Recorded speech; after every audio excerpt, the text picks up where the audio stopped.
And Meghan actually has very sticky fingers. Go on. Sorry. Because she's walked out before with shoes. And maybe the shoes were on her hands. But because, she's walked out of shoots with things that it's been commented upon from long before she got married. Now, I can tell you, as somebody who's been photographed for well over 50 years now, that sometimes you are invited to choose some of the dresses. But there are other times when it's made absolutely clear to you that under no circumstances will you be allowed to take any of them. Meghan Markle's carefully crafted image is starting to unravel, and no matter how hard she tries to keep her past under wraps, more and more surprising details keep emerging. Each new revelation chips away at the polished persona she's worked so hard to maintain. Recently, Lady C stepped forward to expose 15 jaw-dropping secrets that Meghan allegedly worked desperately to keep hidden from the public eye. But this time, the truth can't be contained. Everything is now coming to light in full view. And trust me, you'll want to stick around for number 12, because that one completely shatters the narrative Meghan has put forward for years. One secret in particular involves a habit Meghan reportedly tried to mask, yet Lady C insists that this time she did not succeed. According to Lady C, Meghan has what she describes as sticky fingers, a tendency to hold on to items that were never truly hers. From borrowing elaborate shooting costumes to taking hair combs used during glam sessions, Lady C claims Meghan developed a pattern of keeping things that weren't meant to be kept. In the fashion industry, it's common for designers and brands to lend expensive and exclusive clothing for events or photo shoots, expecting each piece to be returned afterward, but Meghan's alleged actions have blurred those lines in a surprising way. Lady C worked closely with celebrities. That it's been commented upon from long before she got married. So Meghan is very attached to, shall we say, freebies. Look at us, showing up and doing good. She's just sort of ramming it down our throats, isn't she, about how wonderful she is. Aren't I special? Aren't I great? Just like after the Los Angeles fires. Remember when she turned up there to look as if she was helping people? She thinks that we see her as some sort of angel on earth or something, doesn't she? But I think that's what she wants us to see her as. But we don't. We see her as the total phony and the total contrivance that she is. Providing them with high-end accessories and designer pieces specifically for photo shoots. These items are typically loaned out with the clear understanding that they must be returned by a certain date. However, Lady C claims that Meghan developed a reputation for treating many of these borrowed pieces like they were her own personal belongings, never returning them as expected. One widely discussed example involved a set of designer outfits worth around $1,700 from a Variety magazine photo shoot. Instead of sending them back, Meghan allegedly held onto the clothes long after the shoot was over. While it's true that some stars are occasionally allowed to keep certain wardrobes after special events, that privilege isn't a given, and Lady C insists Meghan often kept items without any explicit permission to do so. This pattern, she says, started well before Meghan's marriage to Prince Harry. According to Lady C, Meghan has always had a tendency to cling to things that aren't hers, later presenting them as if they were part of her own collection. Lady C goes even further, contending that Meghan's attachment to keeping these items is almost an obsession, suggesting this behavior runs deeper than just a few misunderstood incidents. Lady C portrays Meghan as someone who gravitates toward freebies and expects things to come her way without having to invest much herself. She alleges that whenever Meghan takes part in charitable events, she is quick to turn the spotlight back onto herself. And I mean, she's tasteless with it as well, because why do they have on Archewell clothing? They're promoting their own enterprise. Artist's Soho House. Now, Meghan met, and I don't think this has come out particularly, but Meghan met Marcus Anderson in 2011 at Soho House and they became great friends. rather than letting the cause receive the attention it deserves. According to Lady C, Meghan skillfully maneuvers these moments to highlight not only her own generosity, but also to promote the Archwell Foundation, ensuring cameras are always rolling when she's involved. In Lady C's view, every public appearance is less about the charity and more about enhancing Meghan's personal brand. The cause often fades into the background, while Meghan remains front and center, commanding the narrative. Describing the relationship between Harry and Meghan, Lady C suggests it was meticulously planned and controlled from the very beginning, rather than a spontaneous whirlwind romance. She implies that their story didn't just happen, it was carefully crafted, starting at a very specific point in time. Back in 2011, Meghan's social circle began to take shape when she struck up a friendship with Marcus Anderson at the exclusive Soho House, a hotspot known for attracting the elite and creative minds alike. Over time, this connection didn't just remain casual, it deepened in ways that hinted at something bigger brewing behind the scenes. According to Lady C, it was through this network that Meghan's world started turning toward new horizons. She claims that not long after, Prince Harry made an appearance at Soho House, and it was there that Meghan was formally introduced to him. Harry's meeting with Meghan was very carefully orchestrated, gratis Soho House. Meghan had a pretty interesting, to be polite, reputation. She certainly did. Meghan was a girl who knew that every feminine wall should be used as she horizontally and vertically climbed that ladder. From that very moment, this meeting wasn't just a simple coincidence. It set the stage for a connection that slowly but surely blossomed into a full-fledged romance. Their bond grew steadily over the years, eventually culminating in their highly publicized marriage in 2018, a union that captivated hearts worldwide. But Lady C is quick to caution that the widely told narrative about their meeting and love story might not capture the full picture. She admits she can't prove every detail beyond a shadow of a doubt, yet she casts doubt on the idea that their relationship was purely a spontaneous, fairy tale romance. Instead, she suggests it was deliberately crafted and carefully managed, with Meghan strategically placing herself in the right circles at just the right moments. According to Lady C,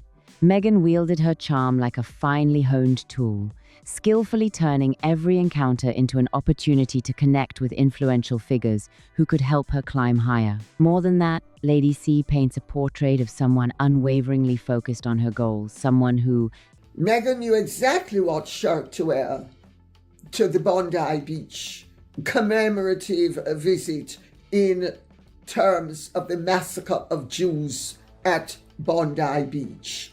She knew exactly what shirt to wear, and it was a shirt that was very evocative. Some people would say almost identical to the shirts that the inmates at Auschwitz, Bergen-Belsen, etc., had to wear. And the Queen could not believe that she had given this girl, this scrubber with the most appalling reputation, that she had given her an opportunity.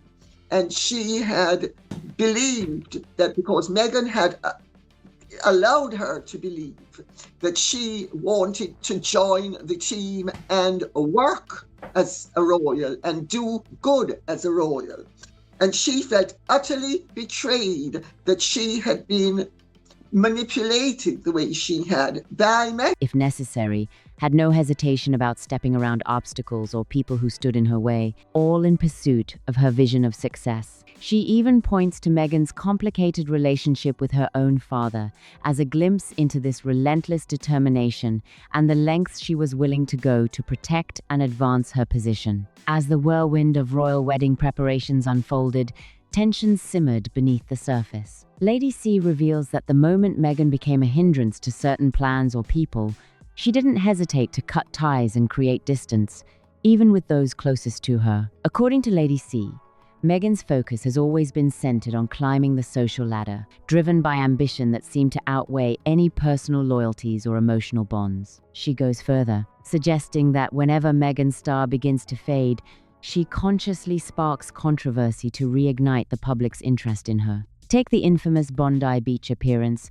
Is the lies that Harry and Meghan were broadcasting through their agents, that they had unlimited and perpetual access to her, and that they would be phoning her up and dooming her and the children and all the rest. It's all of that was absolutely, according to people the Queen told, totally untrue. I don't know if you remember, but I'm the person who actually made the announcement of the Queen's death. Yes. I did it at 4:00, and Buckingham Palace then they were supposed to do it at 6:00, and they did it at 6:32, if I remember correctly. It might have been 6:31 because of shilly-shallying with Harry. For example, Lady C argues this wasn't some careless fashion choice or innocent mishap. Instead, Meghan knew fully well the kind of reaction her outfit would provoke and used that moment to ensure all eyes were back on her. For Lady C, controversy isn't an accidental byproduct of Meghan's actions. It's a calculated move, a deliberate tactic designed to maintain constant media attention. Whether the spotlight casts Meghan in a favorable or unfavorable light seems to matter far less than simply staying front and center in the headlines. And in one of her boldest assertions, Lady C insists that from the very instant Meghan stepped into the royal world, every move she made was with the intent to secure her position and influence, viewing the royal family less as a home and more as a stepping stone to greater fame and control. Over time, Queen Elizabeth began to see through the carefully crafted image Meghan had presented to the world. The woman who initially seemed eager and devoted to royal duties gradually revealed a very different side behind closed doors. Insiders suggest that the Queen came to believe Meghan had skillfully manipulated those around her, weaving a web of influence that wasn't rooted in genuine commitment. From Queen Elizabeth's perspective, there was a great concern that Meghan was going to exploit the situation and come out with one of her nonsensical but very damaging and destructive announcements, like, oh, poor me, won't her left eye. I've been abandoned and left her alone because I'm a proud, confident woman of colour and star of suits, and they don't want me because I've got black blood and I'm not allowed to be at Granny's bedside, and everybody knows that I was Granny's favourite granddaughter and granddaughter-in-law. If you actually stop and think about the things Meghan Markle has said and the lies she has told and the lies she has got away with, and how the mainstream media just swallowed it whole because they thought, oh, well, we're going to run with this, whether we accept it as fact or not. it appeared Meghan never truly intended to embrace the full responsibilities and traditions expected of a working royal. Lady C, who has shared these insights, says that when the Queen finally recognized what she felt were Meghan's true motives, she experienced a profound sense of betrayal, almost as if she had been carefully misled. Adding to the intrigue, Lady C challenges the public narrative that Harry and Meghan crafted about their connection to the Queen. While the couple portrayed their relationship with Queen Elizabeth as warm and accessible, suggesting they still enjoyed casual, unrestricted interactions, Lady C insists this was far from reality. Those close to the monarchy reveal the Queen grew increasingly guarded and wary around Harry and Meghan. A deep concern settled in the fear that words shared in confidence could one day be made public. She's obsessed. She used to give William goo-goo eyes, almost as if, oh, please, please, William, just roger me. Just make me happy. Please, please, please. I mean, she looked at him with such a longing. I mean, it was embarrassing what she was from the word go. And Catherine also sensed, I understand, that Meghan was sort of, Meghan is an adventuress, and Meghan was trying to move in, and she was then going to take over. And they sensed this. I think it's only later on that the goo-goo eyes and all of that started. But neither of them liked her from the word go.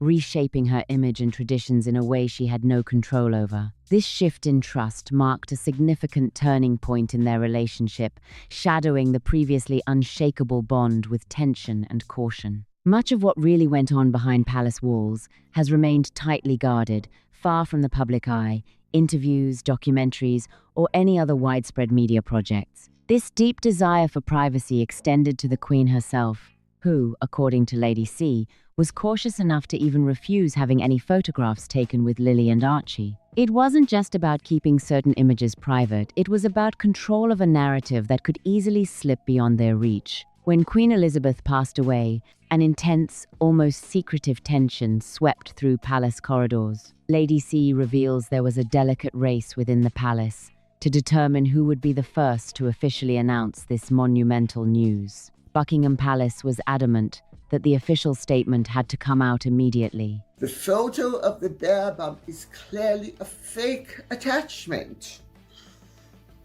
The average person with normal eyesight can see the straps and where it meets the skin. Is the photo a way of her admitting what she did? We just have to look and learn. She'll never say a word. Royal birth, except for that has been close to the line of succession, with the exception of Archie's and Lilibet's, has been signed by a host of royal doctors. There was a real worry that if Meghan heard about the event first and shared it herself, she might try to steer the story in her favor. Lady C suggests that palace insiders genuinely feared Meghan could seize the moment to make herself the headline, turning a historic and somber occasion into a platform centered on her persona. By rushing the official announcement, Buckingham Palace aimed to take the power of the story away from any such attempts. Furthermore, Lady C points out the huge role played by the media in shaping Meghan's public image. Many major news outlets, she suggests, didn't always independently verify events, but often leaned on Meghan's own version, allowing it to dominate the conversation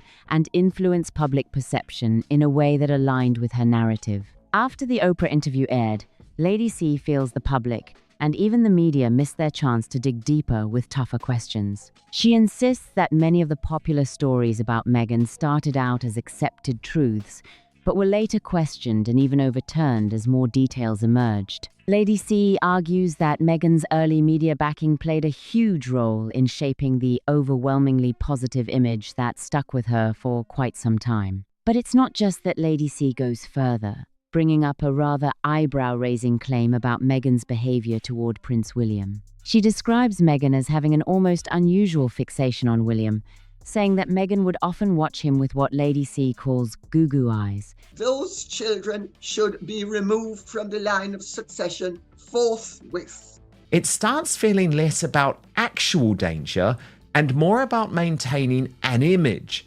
Heavy security creates optics. People look twice, speculate, assume importance. The spectacle becomes part of the brand, hinting at a kind of longing or fascination. To back this up, Lady C points to numerous candid photos where Meghan appears to be looking intently at William, interpreting these glances as a persistent effort to catch his attention. Digging beneath the surface, Lady C insists that Meghan's true focus within the royal family wasn't solely Prince Harry, but extended much wider, especially to William. In fact, she goes as far as suggesting that Meghan might have even fantasized about William leaving Princess Catherine to be with her, a notion Lady C deems completely implausible and disconnected from reality. According to Lady C, it wasn't just fantasy on Meghan's part. She believes Princess Catherine quickly saw through Meghan's intentions. Lady C claims Catherine instantly understood Meghan came into the royal fold with motives that diverged sharply from what was openly presented. This early recognition, Lady C asserts, created a subtle but undeniable tension, hinting at a complicated dynamic brewing beneath the royal family's public composure. Ambitions.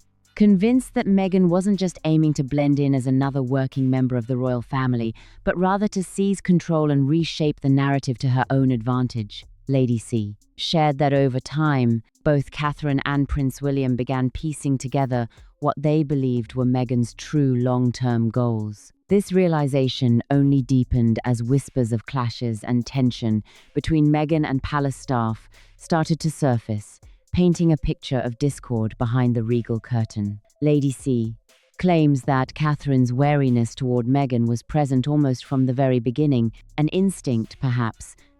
So I think this is a relationship that on several different levels is, shall we say, opportunistic and Machiavellian, and in my opinion, really rather sick. This person overheard her saying to Charlotte sort of like, you know, you're not well behaved like Ivy, and you're fat and pudgy, unlike Ivy, who was, I think, about 6 years older than she was. And so she was rarely and reduced the child to tears. That something wasn't quite right. When it came to the births of Archie and Lilibet, Lady C was especially critical, refusing to overlook any detail. She even went as far as to insist that Meghan's pregnancy belly was not genuine, alleging that Meghan had been cleverly hiding the truth all along that these children weren't biologically hers. According to Lady C,